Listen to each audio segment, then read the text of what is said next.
Graça e paz. Deus nos abençoe nessa noite, amém? Amém. Abra sua Bíblia no livro de Ageu, capítulo.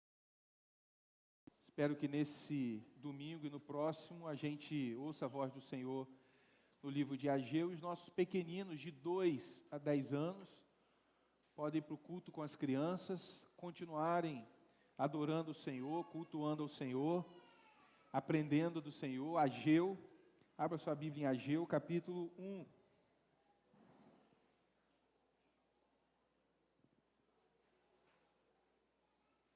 Ageu, capítulo 1.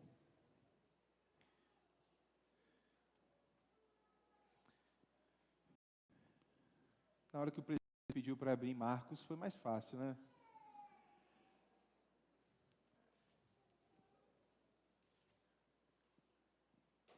Mas, de fato, Ageu é um livro pequeno e que, às vezes, não lemos com tanta frequência como lemos outros textos da Bíblia, mas é a palavra de Deus, maravilhosa palavra de Deus para as nossas vidas.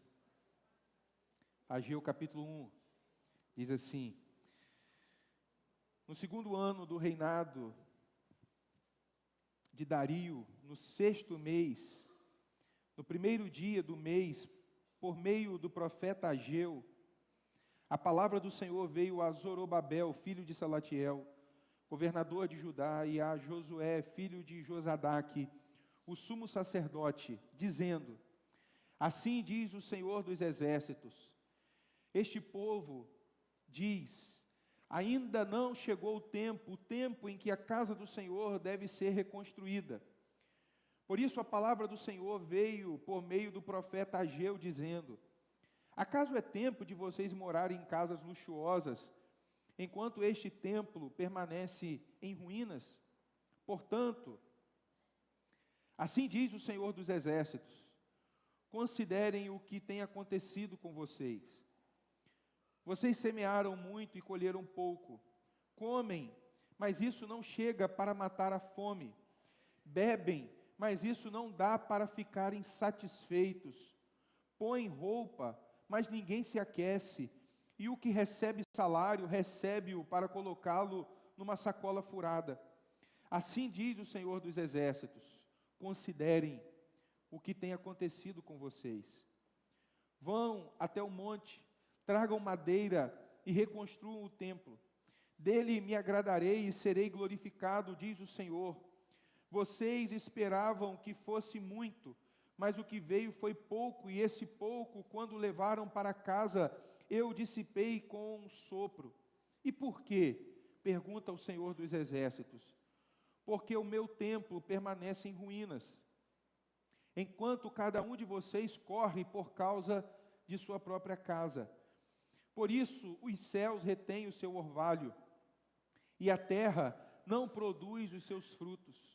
Fiz vir a seca sobre a terra e sobre os montes, sobre o cereal, sobre o vinho, sobre o azeite, sobre o que o solo produz, sobre as pessoas, sobre os animais e sobre todo o trabalho das mãos. Então Zorobabel, filho de Salatiel, e Josué, filho de Josadaque, o sumo sacerdote, e todo o remanescente do povo atenderam à voz do Senhor, seu Deus, e as palavras do profeta Ageu, as quais o Senhor, seu Deus, havia ordenado que ele dissesse. E o povo temeu diante do Senhor.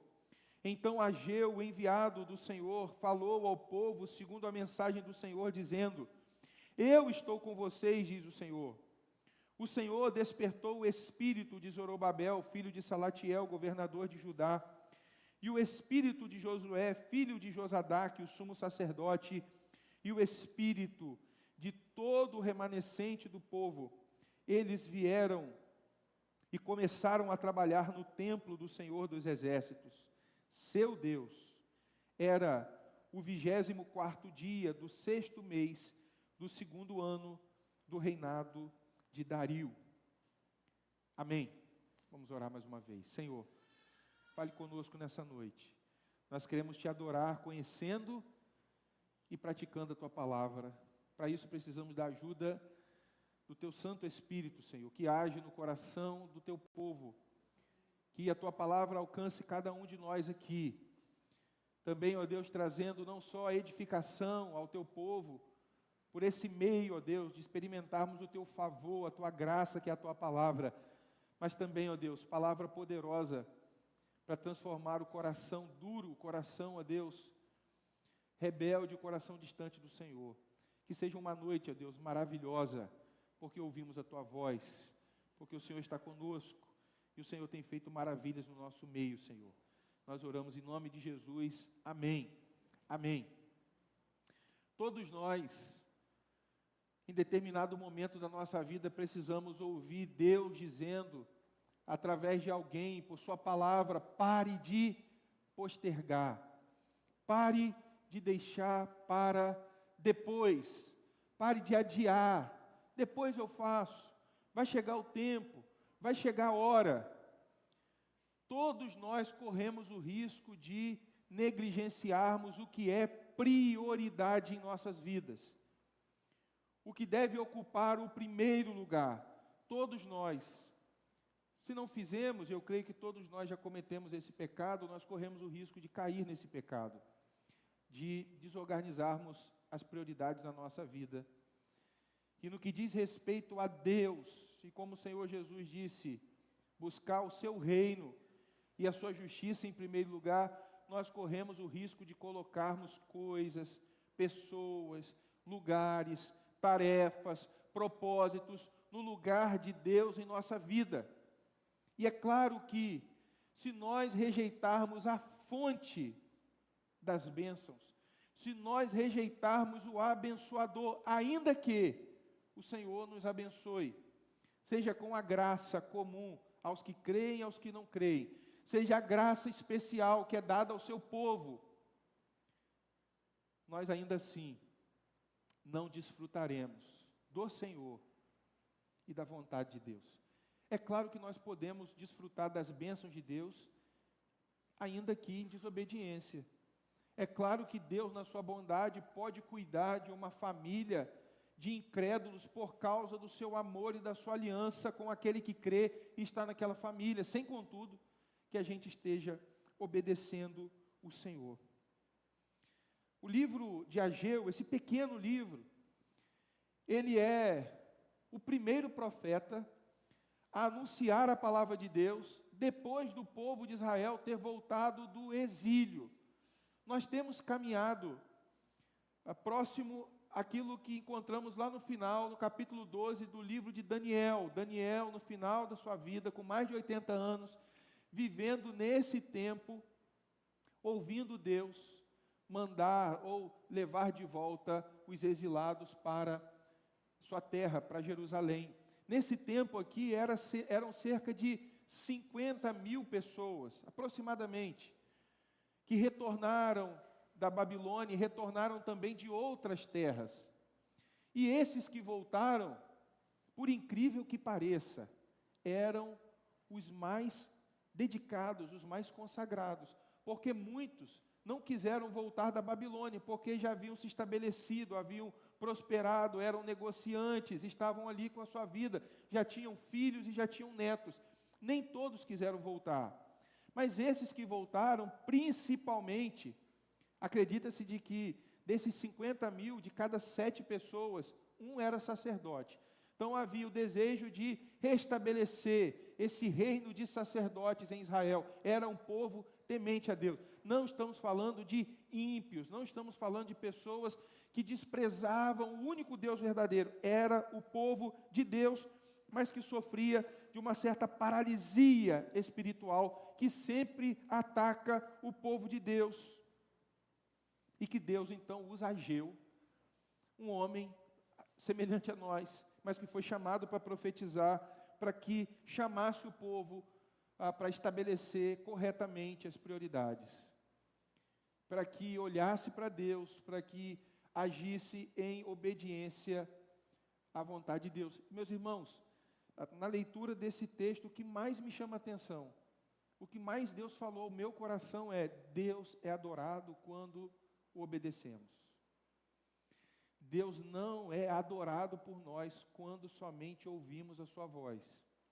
Nós corremos o risco, e a Bíblia já nos adverte, Jesus, no Sermão da Montanha, no final daquela mensagem maravilhosa, ele diz, no capítulo 7, verso 24, todo homem, pois, que ouve estas minhas palavras e as pratica, será comparado a um homem prudente que edificou sua casa sobre a rocha. Mas todo que ouve as minhas palavras, estas, falando especificamente daquela mensagem, naquele tempo, mas é uma verdade que se aplica a toda a palavra de Deus. Esse que ouve, mas é ouvinte negligente, não a pratica, é semelhante a um tolo. Porque é guardar a palavra, é obedecer a palavra que nos caracteriza como adoradores, como tementes, como prudentes, porque as tempestades vêm e a nossa casa não está estabelecida nas palavras de Cristo, na verdade de Cristo, na sã doutrina. O Senhor, então, sempre chama o seu povo a não só ouvir, mas a praticar a sua palavra. Deus havia levado o seu povo de volta no ano 538 a.C. É importante a gente entender o tempo, para entender o que estava acontecendo. E a história vai mostrar que 2 anos depois, em 536, o povo começou a reconstruir o templo. No livro de Esdras, o povo canta, os levitas adoravam a Deus, porque a reconstrução havia começado, mas 2 anos depois, no ano 534, a reconstrução parou. Até chegarmos nesse tempo, e a Bíblia traz um ponto de credibilidade para nós. Para aqueles que dizem, a Bíblia é um livro somente religioso e que é recebido por fé. Não, a Bíblia, ela traz embasamento histórico. Fala do rei, não menciona rei em Israel, porque Israel não tinha rei nesse tempo. Estava debaixo da autoridade de Ciro, ou de Dario, que eram da Pérsia. E no ano 520, ou seja, a construção recomeçou em 534, passaram-se 14 anos de construção parada. Pense na obra, com contrapiso, reboco, tem cobertura, mas não tem forro, tem o altar, mas nada estava acabado. Apenas iniciaram a obra. Como aquela casa no começo, só no esqueleto, sem janela, tem cobertura, começou, mas não está pronta. E o texto mostra que esse povo havia desprezado não a construção física, como se Deus habitasse em templos feitos por mãos humanas. Não que Deus estivesse num afã arquitetônico, querendo deixar um legado para o seu povo de uma obra construída. Mas lembre-se de que, e é importante, esse é o povo do pacto. O que marca o povo de Deus é o culto ao Senhor, culto individual, a vida que adora a Deus em família, o povo que ia para o templo de Jerusalém e do templo de Jerusalém abençoava as nações. Era um período de fé centralizada. O templo simbolizava a adoração a Deus, sacrifícios que demonstravam dependência, arrependimento, engrandecimento do nome do Senhor, obediência a Deus. E um parêntese aqui importante. Embora Ageu fale de templo, e às vezes a gente chama o lugar que a gente adora de templo, como diz o adolescente, nada a ver uma coisa com a outra. Esse lugar não é um templo. Templo são as pessoas. Então, quando a gente falar aqui de reconstrução de templo, nós não estamos falando das melhorias no lugar onde nós nos reunimos para adorar a Deus, que pode ser numa quadra, num campo de futebol, pode ser num porão, pode ser num sótão. O lugar onde o povo de Deus se reúne é um local de adoração a Deus. Mas as igrejas se reúnem num local que foi feito e geralmente é preparado para ser duradouro e que acomode bem os seus membros, os frequentadores, a comunidade da fé. Então, não há uma comparação de que esse templo que nós estamos aqui, chamamos templo, entre aspas, não é comparado ao templo do Antigo Testamento, muito menos o templo de Salomão. Esse é uma aberração, o que fizeram em São Paulo. Isso é uma heresia. E um outro ponto também que é importante a gente destacar nesse texto, quando a gente chegar no capítulo 2, fala muito da glória da segunda casa, será maior do que a primeira. Ageu é um dos textos mais distorcidos da Bíblia, porque fala do segundo casamento. Tem gente que pensa que o segundo casamento será melhor do que o primeiro, pensa que o templo que foi reconstruído, a igreja que é pequenininha fez um templo maior, e esse segundo templo será mais glorioso que o primeiro. Também não significa isso, e esse texto não é um texto que nos autoriza a utilizá-lo para embasar a teologia da prosperidade. Não está nos ensinando que se nós honrarmos a Deus, nos envolvermos nas coisas de Deus, seremos ricos, seremos prósperos, seremos abençoados por Deus. Deus tem prazer de abençoar o seu povo, com a salvação, com o cuidado dEle, com a provisão. Por isso ele disse que devemos orar: o Pai nosso que está no céu, nos dê o pão de cada dia. Devemos orar também por isso, mas não é por isso que fazemos a obra de Deus, não é por isso que contribuímos. Então esse texto não é uma isca para fisgar o seu coração, para você vender o seu patrimônio, para você ser convencido de que precisa barganhar com Deus. Contudo, o povo havia desobedecido a Deus, e o povo está sendo chamado a priorizar o próprio Deus, e essa prioridade se manifestava naquele tempo por meio do cuidado com o templo físico. Posto isso, eu quero convidar você a olhar para a sua Bíblia, para que a gente possa aprender com esse texto que é maravilhoso. Deus, então, havia ordenado que o povo reconstruísse o templo. O povo não reconstruiu o templo. Então a palavra de Deus ao seu povo é: reconstrua o templo, pare com as desculpas esfarrapadas. Mas antes de Deus corrigir o povo das desculpas, Deus faz algo que é maravilhoso, e às vezes a gente pode passar sem atenção. Há um título dado por Deus que se repete no livro de Ageu várias vezes. Ele se identifica como o Senhor dos exércitos. Olhe comigo o que o texto bíblico ele vai dizer para nós no versículo 2. Assim diz o Senhor dos exércitos. Essa é uma expressão que diz que Deus, ele é o governador, ele tem domínio sobre os homens e sobre os exércitos celestiais. Deus está dizendo, quem está falando com vocês por meio de Ageu é o dono de todas as coisas, o soberano das nações, o Deus que criou todas as coisas pelo poder da sua palavra, o Deus que criou árvores não pequenas, não deu sementes a Adão e Eva. Deus criou árvores já produzindo frutos, prontas para alimentar. Quem criou as pedras, quem criou as rochas, quem criou os minerais, quem criou o ouro, quem criou a prata foi Deus. Então, o que Deus está dizendo ao povo, que as desculpas que o povo estava dando a Deus eram desculpas indesculpáveis, na verdade. Não eram justificáveis, porque aquele povo recebeu não só a ordem de Deus, mas tinha o próprio Deus com eles. Se Deus nos disser, olha, saia daqui, vá pregar a palavra na Índia, vai pregar a palavra na China, vá para a Europa, vá para a África, é uma tentação nossa dizer, como que eu vou? Não sei, se foi Deus que nos orientou, que nos dirigiu, Deus vai providenciar os meios, Deus vai providenciar também os recursos.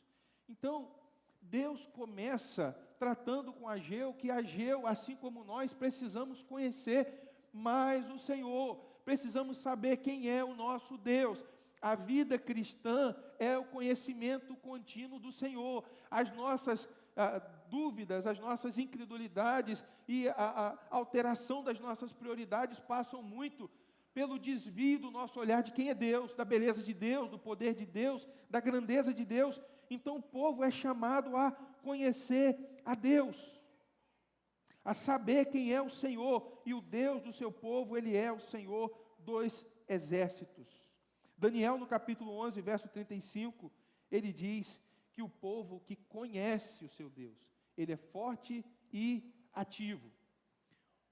Logo, quando nós deixamos de ler a Bíblia, de conhecer o Senhor que se revela na sua palavra, deixamos de congregar para aprender da palavra de Deus, deixamos de ouvir a sabedoria que vem por conselhos de muitos, nós temos a nos enfraquecer.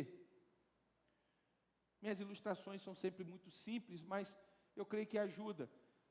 Pense no pai, ele quer que o filho seja um atleta. O que esse pai diz para o filho que vai praticar uma atividade física? Para o jovem que vai se dedicar horas a estudar e ele precisa ter vigor. O que o pai diz para o filho? Você precisa se alimentar bem, meu filho. Você precisa comer bem. Essa é uma realidade na nossa relação com Deus. Se não nos alimentarmos do próprio Deus, do conhecimento de Deus, da convicção que Ele nos dá de quem Ele é e dele estar presente nas nossas vidas, nós não teremos força para fazer a vontade de Deus. W. Tozer, ele diz que a maior necessidade da igreja é conhecer a Deus. E é verdade. Por isso a Bíblia começa dizendo, no princípio Deus criou. A Bíblia sempre começa com Deus, e a vida cristã é prosseguir no conhecimento do Senhor. A nossa obediência, a nossa disposição, o nosso fervor cresce à medida que o conhecimento de Deus cresce em nossas vidas. O que eles então estavam dizendo para Deus era: Senhor, o tempo não chegou. Eles não disseram que Deus não queria que o templo fosse reconstruído. Eles disseram: não chegou a hora, não chegou o momento. E Deus então trata o seu povo com uma expressão extremamente dura no versículo 2. Acompanhe comigo, ele diz: este povo diz. Ô, meu irmão, a gente sabe que na casa, quando um irmão, igual a gente vê lá na parábola do filho pródigo, né, dizendo, este teu filho, essa é uma expressão de alegria, de satisfação ou de contrariedade. Deus está dizendo, este povo, porque o povo de Deus não estava, no que diz respeito a construir o templo, de adorar a Deus, agindo como se fosse o povo de Deus. Então eles disseram, não chegou o momento, não chegou a hora. Eles poderiam justificar por causa da falta de dinheiro, porque lembre-se de que esse tempo é um tempo onde também Neemias reconstrói as muralhas, os muros de Jerusalém. Esdras, também o outro é Zacarias, o outro profeta que vai falar sobre a reconstrução do templo. Era um tempo de muita dificuldade financeira. De fato, havia pouco recurso, era um local de ruína, havia falta de estabilidade econômica. E se você observar o texto, verso 1 até o verso 10 e verso 11, eles sofreram perdas de colheitas e havia seca. Falta de dinheiro. Então eu preciso priorizar minha casa. Se a gente olhar para Esdras, capítulo 4, do verso 1 ao verso 5, que é um texto paralelo a esse, a gente vai observar que quando o povo chega em Jerusalém, os samaritanos, que era um povo misturado, que se misturou com outras nações e havia criado um sincretismo religioso, uma mistura religiosa. O que é sincretismo? É você trazer elementos de outras religiões para a verdadeira fé. Por exemplo, quando você vai num lugar e tem a sessão de descarrego e coisas desse tipo, isso não tem relação nenhuma com a fé cristã, com a fé bíblica. E esse povo quis uma aliança para reconstruir o templo, mas o povo de Deus em Jerusalém disse, não, nós não queremos a ajuda de vocês, porque uma aliança com os samaritanos seria corromper a fé. E é exatamente por isso que a Bíblia vai dizer, uma aplicação, que o cristão não deve casar com o não cristão. Não é com aquela pessoa que diz, eu creio em Deus, com alguém que de fato não vive para a glória de Deus, porque vai enfraquecer a fé, vai contaminar a fé, principalmente com alguém que é um crente cambaleante, um crente arrastado a reboque. Se casar com alguém incrédulo, a tendência natural, o que se percebe na maioria das vezes, é a dificuldade de caminhar, por conta da influência de uma visão que o incrédulo tem de Deus e da vida que agrada a Deus. Então, os servos de Deus foram coerentes, não queremos nenhuma parceria. E os samaritanos se tornaram inimigos e tramaram e tentaram se opor e atrapalhar o povo de Deus na reconstrução do templo, mas eles também poderiam ter dito que ainda não chegou o tempo, porque pensaram assim: olha, falta 1 ano para completarem os 70 anos da volta do exílio, porque o povo de Israel voltou em 3 etapas. E Daniel, um homem temente a Deus, na sua oração ele diz: Senhor, considera a primeira leva como o final dos 70 anos. E é possível que esse povo, sendo de Deus, estivesse tão negligente e desprezando tanto a Deus, que tomara que os 70 anos complete no ano que vem, para que mais para frente, ainda não é tempo da gente reconstruir o templo. Desculpas e desculpas esfarrapadas para que o povo não adorasse a Deus e fizesse aquilo que Deus estabeleceu. Então veio a palavra do Senhor, verso 3 e 4, por meio do profeta Ageu, dizendo: é tempo de vocês mesmos morarem em suas casas apaineladas e este templo ficar em ruínas. O que Deus está dizendo não é que o povo não poderia ter uma casa, aqui apaineladas é de painéis, provavelmente de madeira de acácia. Madeira boa, madeira nobre. Então, as paredes revestidas, casas, que seria hoje uma pedra preciosa, um bom revestimento. Deus está dizendo: vocês estão revestindo bem a casa de vocês, mas e o lugar da adoração, e o lugar estabelecido por Deus? O povo falou: então não é hora. Mas se a gente observar nas Escrituras, o rei Salomão, antes de construir uma casa para ele, o que ele fez? Ele construiu o templo do Senhor. Primeiro lugar da adoração, meus irmãos, não é a obra em si, mas é o que a obra significa. Não é a coisa, a matéria, a pedra, a madeira, os objetos, mas o significado que aquilo tinha para o povo. Nós não estamos falando aqui de construção civil e de obra por si só, mas de adoração a Deus, de louvor a Deus, do povo da aliança. E o texto vai dizer que o templo estava em ruínas, porque o problema do povo era exatamente esse: não se importar com a adoração a Deus. E o problema era prioridades mal ordenadas. Mal ordenadas. A aplicação desse texto para nós é que, muitas vezes, nós, de fato, nos dedicamos, sim, à nossa própria vida. Eu preciso trabalhar um pouco mais, eu preciso me dedicar um pouco mais aos meus sonhos, é um trabalho a mais, é uma hora extra a mais, é uma ocupação a mais e uma atividade a mais. E o que diz respeito a buscar, em primeiro lugar, o reino de Deus e a sua justiça, vai ficando para depois. Nós vamos enchendo a nossa vida de prioridades. E, queridos, nós precisamos de sabedoria de Deus. Por isso que Tiago vai dizer lá na sua carta, capítulo 1, versículo 5, se algum de vós necessita de sabedoria, peça a Deus. E Deus responde a todos aqueles que pedem sabedoria, porque não podemos tratar tudo em nossa vida como se fosse prioridade. Academia é prioridade. A viagem é prioridade, o lazer é prioridade. Não dá para tudo ser prioridade. Por exemplo, a gente tem uma enfermidade, tem um problema de saúde. Aquele momento é de você usar o recurso, a prioridade, né, que grita pela urgência. É hora de você usar o recurso que você tem ali, na poupança, sua economia, para a saúde, ou você continuar juntando dinheiro para trocar de carro, para melhorar a sua casa. O que é prioridade gritante naquele momento? Não, eu vou orar, os irmãos vão ofertar, a igreja vai ajudar, Deus vai levantar um político, e eu não vou mexer com esse dinheiro, porque a prioridade não é uma necessidade de reorganizarmos as nossas prioridades. Então, muitas vezes fazemos isso na nossa vida com Deus. Não há tempo de ler a Bíblia, não há tempo de orar, não há tempo de congregar, não há tempo de edificar a vida de ninguém, de aconselhar ninguém, não há tempo de buscar o reino de Deus. Meus irmãos, as palavras de Jesus são: buscar em primeiro lugar o seu reino. O reino de Deus é o governo de Deus crescendo em minha vida e o governo de Deus crescendo na terra por meio da pregação da palavra de Deus, do testemunho do Senhor.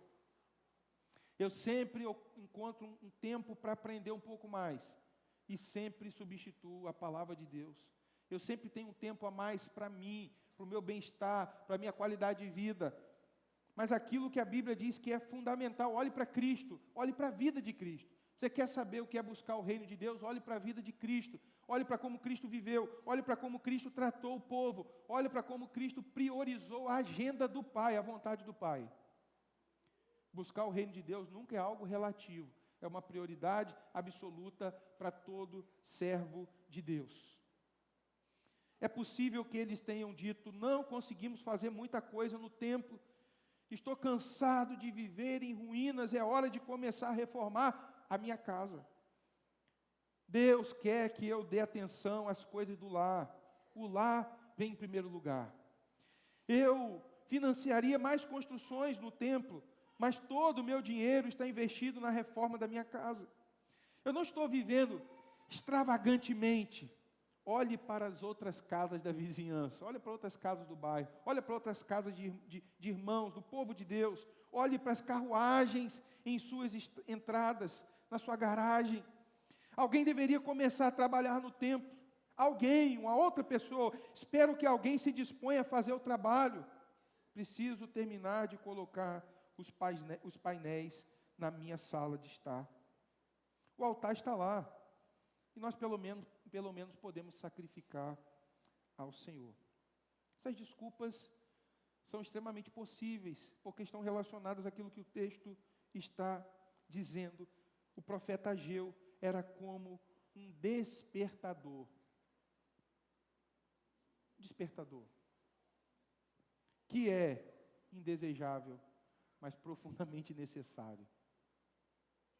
Talvez o profeta Ageu seja o chato na sua vida, aquele que constantemente te chama a obedecer a Deus, que constantemente te chama a voltar ao Senhor, a dar prioridade ao reino de Deus, que provoca uma reflexão quando você considera a estabilidade financeira, por exemplo, da nossa nação, como uma desculpa de não contribuir para o avanço da obra de Deus. Meus irmãos, quando a gente fala em contribuir, é para o avanço do reino de Deus. Nem todas as contribuições precisam passar pelo gasofilácio da igreja. Você pode investir na obra missionária, você pode investir para que o reino de Deus avance, cresça. Nós não entendemos que é uma visão de seita. A igreja presbiteriana do Jockey é a única expressão do reino de Deus na terra, ou nós somos o povo de Deus e não. Meus irmãos, a grande questão aqui é de não, na nossa vida, na administração dos nossos recursos, nós não sermos desobedientes e desonrarmos a Deus por causa de avareza, de ganância ou por outras razões. Deus então chama o seu povo, verso 5 e verso 6, considere seus caminhos e os resultados deles. A palavra aqui que Deus usa para considerar no original diz respeito a ponha seu coração em suas estradas, ou seja, veja por onde você está andando, veja onde está o seu coração, em qual estrada está o seu coração. É um chamado à reflexão. Pare, pense, que direção a sua vida está tomando? Qual é a direção da sua vida? Quais são as suas escolhas e onde suas escolhas têm te levado?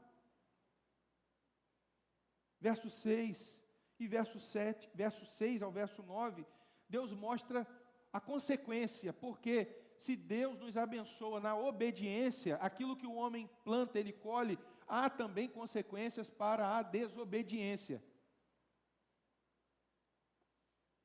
Não pense que eu creio em Deus, Deus é amor, Deus é bondoso. Bíblia de lado. Ah, Deus cuida do seu povo, Deus tem abençoado a minha vida, eu tenho desfrutado. Bíblia de lado, oração de lado. Quando a tempestade chega, a gente vai ficar igual barata tonta, porque a gente vai necessitar de orientação e o nosso coração vai estar vazio da palavra de Deus, da direção. Então Deus diz: pare e pense, avalie a sua própria vida. É um chamado ao povo, mas é um chamado individual. Nessa noite Deus está falando conosco, mas ninguém vai tomar uma decisão por você. Ninguém vai estabelecer ou reestabelecer, reorientar as prioridades na sua vida. E o que Deus diz? Como que essas dificuldades aqui se manifestavam na vida do povo? Eles abandonaram a casa de Deus, criaram uma falsa justificativa para abafar a voz da consciência. Querido, todos nós fazemos isso. Se Deus nos ajudar, a gente faz isso. O indivíduo, ele peca, ele transgride a lei de Deus, mas ele faz outra coisa para tentar justificar. Eu estou fazendo isso errado, mas, por outro lado, eu estou obedecendo, eu estou cumprindo o teu mandamento aqui. Ou então, é a justificativa do legalista, do fariseu. Tem muita gente pior do que eu. Senhor, eu não estou priorizando o Senhor, mas se eu for comparar com a minha família, meu Deus do céu, eu sou um santo. Se eu for comparar com muitos irmãos, eu sou um anjo, um querubim. Então, Ageu, ele vai descrever a situação do povo. Olha o que o texto vai dizer. Primeiro, o povo trabalhava, o povo se esforçava, mas o que acontecia? Verso 6, vocês semearam muito e colheram pouco. Trabalhou muito, se esforçou muito, mas o resultado do trabalho foi pouco. Por quê? Porque era um povo agrícola e o resultado do trabalho necessitava da chuva. Deus, como um sinal de disciplina, cessou a chuva. Trabalharam muito, colheram pouco. Era a mão de Deus, do Deus amoroso, corrigindo. Nem sempre as dificuldades da nossa vida é por causa de Satanás. Deus cria crises em nossas vidas para que a gente se volte para Deus. Isso é importante ser dito, porque tem crente que qualquer problema, ao invés de avaliar, Deus, eu estou te obedecendo, eu estou te honrando, eu estou desfrutando de uma vida legítima contigo. Ore por mim, porque Satanás está furioso na minha vida. Ore por mim. Tem uma vibração negativa, tem uma... Né, você conhece a teologia do olho grande, né? Qualquer dificuldade é o olho grande.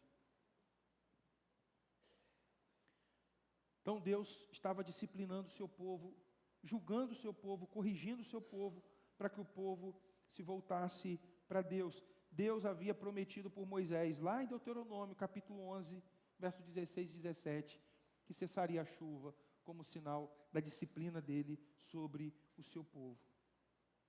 Mas o texto continua, verso 7. Verso 6 ainda, perdão.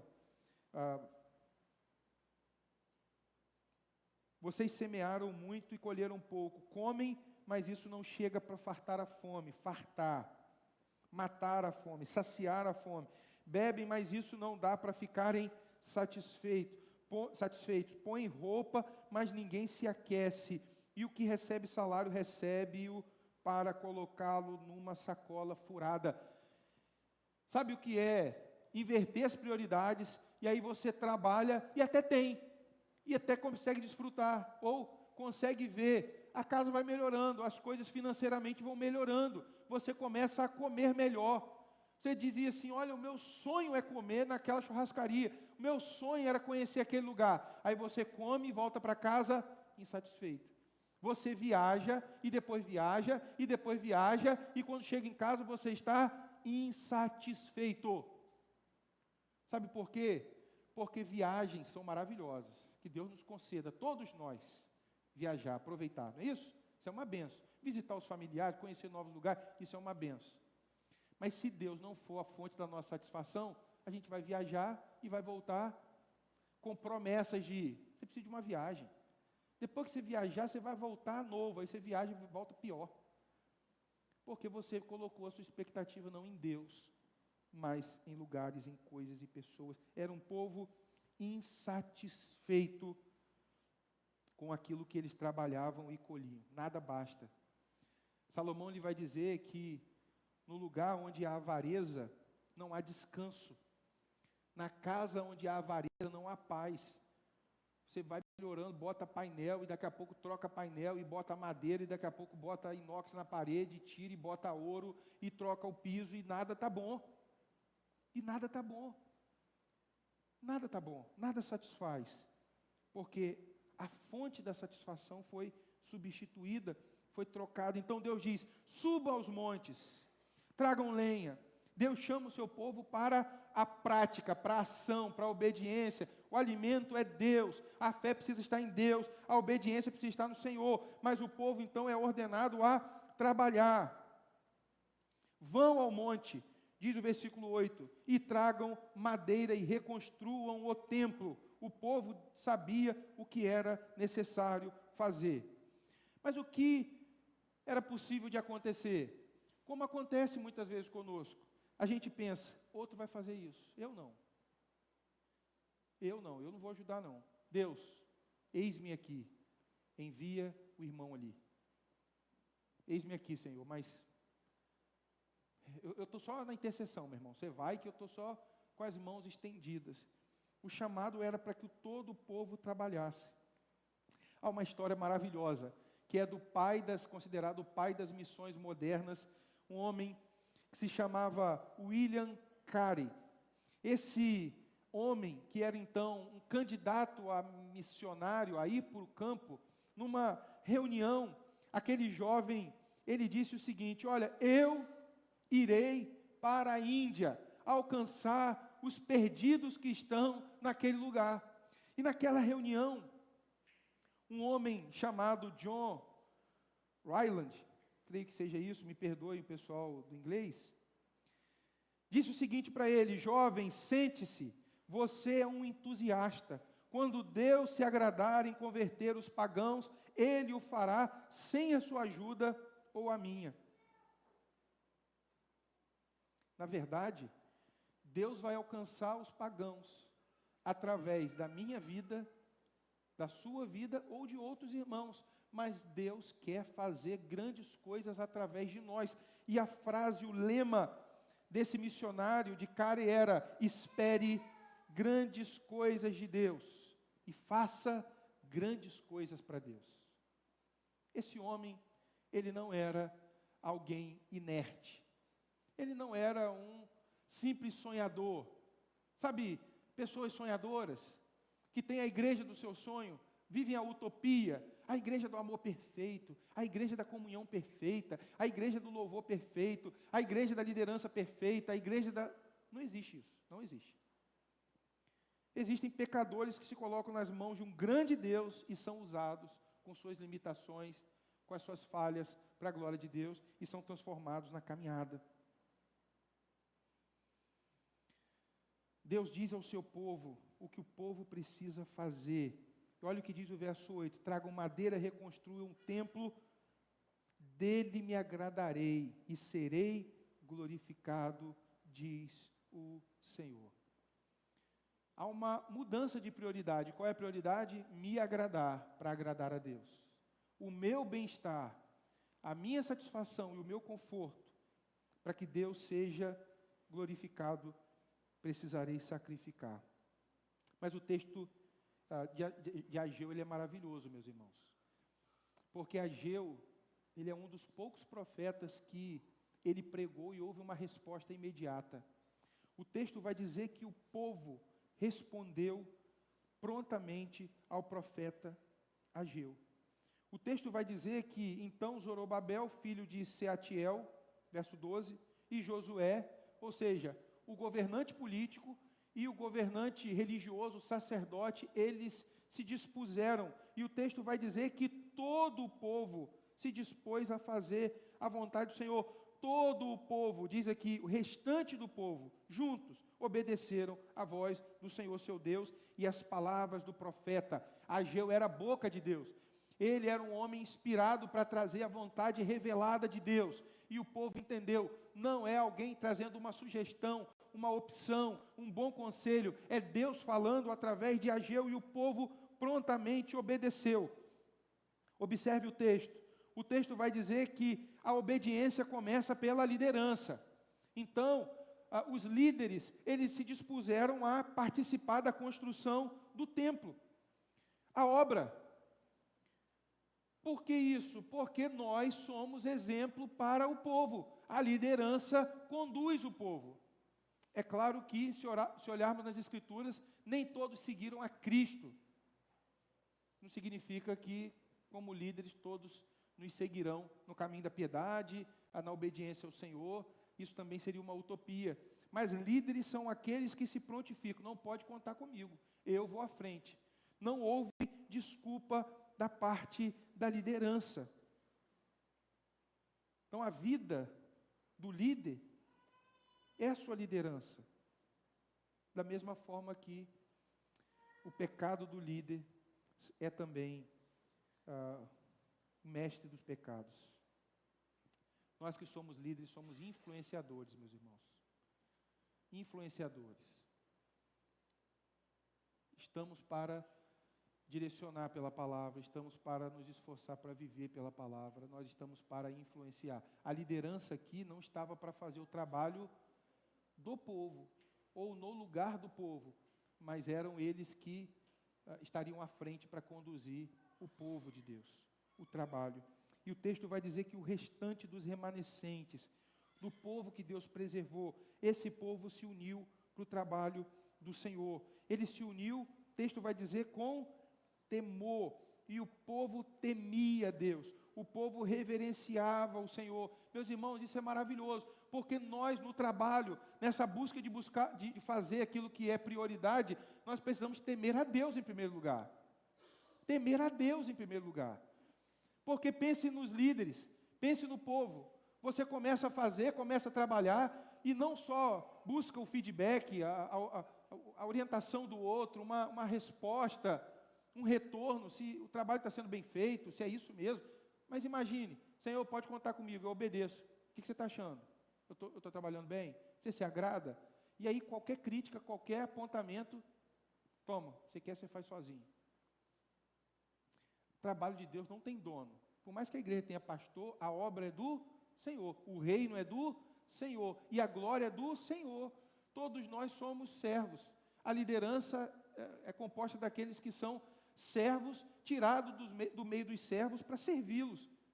Mas o trabalho é para Deus, para a glória de Deus. Então esse povo com reverência, com temor para a glória de Deus, esse povo trabalhou. E a resposta do povo foi um trabalho unido.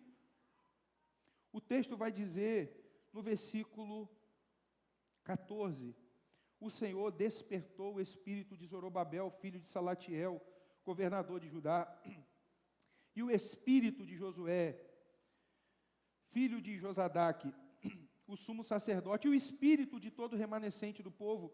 Eles vieram e começaram a trabalhar no templo do Senhor dos Exércitos, seu Deus. E aqui o fechamento é uma orientação histórica, cronológica. Era o 24º dia do 6º mês do 2º ano do reinado de Dario. Houve trabalho, e houve trabalho em equipe. Houve trabalho comunitário. Ah, não, eu trabalho. Com quem? Qual é o envolvimento? A Bíblia fala de dons. Com qual dom você se identifica? A Bíblia diz que Deus nos criou com capacidades. Qual talento você se identifica no serviço do povo de Deus? Não existe, meu irmão, não existe essa história de que eu sirvo a Deus, mas eu sirvo e ninguém vê, só Deus vê. A Bíblia, lê as cartas do Novo Testamento, é para orarmos uns pelos outros, edificarmos uns aos outros, ensinarmos uns aos outros, encorajarmos uns aos outros. E são coisas que são mensuráveis, perceptíveis, são coisas que acontecem. A vida cristã não é uma carreira solo. Por mais que eu nesse momento esteja pregando sozinho, dirigiram a liturgia, fizeram o louvor, organizaram a coleta de dízimos e ofertas, o pessoal da mídia preparou, os diáconos, o pessoal da recepção, e tem muita coisa acontecendo. Perdoe se eu esqueci alguma coisa. As crianças, culto infantil, tantas outras coisas acontecendo. Então o trabalho da igreja é um trabalho em equipe, e acaba aqui. Ah, mas eu não participo de nada disso, mas eu preciso consolar. Tem pessoas que sofrem, estão enfermas, tem pessoas que precisam de orientação, que precisam que a gente use a sabedoria de uma caminhada com Deus, de erros que nós experimentamos, de acertos, de coisas que Deus criou na nossa vida, para que a gente possa edificar a igreja de Deus, o povo de Deus, e trabalhar junto com o povo do Senhor. O livro de Ageu, ele é para nós um encorajamento, um despertamento, uma chamada a estabelecermos corretamente as nossas prioridades. Qual é o lugar que Deus ocupa na minha vida e na sua vida? Eu repito, nós estamos falando aqui de reconstrução do templo, como se fosse um paralelo, como se fôssemos fazer uma sobreposição daquele templo com este templo. Mas a nossa vida, o nosso ministério, a nossa dedicação, o lugar que Deus ocupa na nossa vida, louvado seja Deus, porque Deus chama homens e mulheres no tempo e no espaço, na história, para nos desafiarem, para nos chamarem, para dizer que Deus se importa com o seu povo. Algo maravilhoso aqui. Deus disse ao povo, quando Ageu chama o povo e o povo se coloca para o serviço, Deus diz: eu estou com vocês. É maravilhoso nós ouvirmos que Deus está conosco. Essa é a certeza que temos do trabalho para a glória de Deus. Deus está conosco. Deus está com o seu povo. Qual era o propósito? A glória de Deus. O que Deus estava estabelecendo ali? A edificação do povo, no exercício da adoração. Os sacerdotes trabalhando, Deus está dizendo: eu estou com vocês. Quem está conosco? Às vezes quando a gente diz, Deus está comigo, é algo tão vazio, porque a gente não sabe que Deus é o Senhor dos exércitos, que é o Senhor da provisão, que Ele é o Pai do Senhor Jesus Cristo, que Ele nos amou antes da fundação do mundo. É algo tão vazio. Deus está com você. Que Deus é esse? Que Deus é esse? Deus, eu quero o Senhor comigo. É um Deus só de amor? É um Deus carrancudo? É um Deus castigador? É um Deus que vai levar o seu povo a trabalhar por medo? Não. A glória de Deus é o motivo para que a gente trabalhe. O temor do Senhor é o que nos leva a obedecê-lo. É a glória de Deus. Este é o povo de Deus. E nós aqui também somos o povo de Deus. Que Deus possa reorganizar, reestruturar as nossas prioridades, para que a gente possa viver para a glória de Deus, buscando em primeiro lugar o reino de Deus e a sua justiça. As demais coisas serão acrescentadas. É claro que a gente vai estudar, trabalhar, se preparar para o mercado de trabalho, cuidar da nossa casa. Ninguém que é aconselhado a viver numa casa em ruínas, porque administra mal o dinheiro, porque não tem prazer na sua própria casa, porque não tem nenhuma organização, não tem planejamento nenhum. Não é isso que a Bíblia está dizendo. A Bíblia não diz para os adolescentes: olha, busque em primeiro lugar o reino de Deus, abandone o seu curso, abandone o pré-vestibular, abandone qualquer preparação que você faz para o mercado de trabalho. Não. Mas a Bíblia está nos chamando a considerar o nosso caminho, porque a gente pode encher a nossa vida de atividade, de ocupação, para que a gente possa justificar a Deus: Senhor, não tenho tempo para o Senhor, não tenho tempo para o teu povo, não tenho tempo para orar, não tenho tempo para ler a Bíblia. Considere a sua vida. Vamos orar? Vamos orar, vamos falar com esse Deus que nos conhece, que está conosco. Fique de pé, vamos falar com Deus.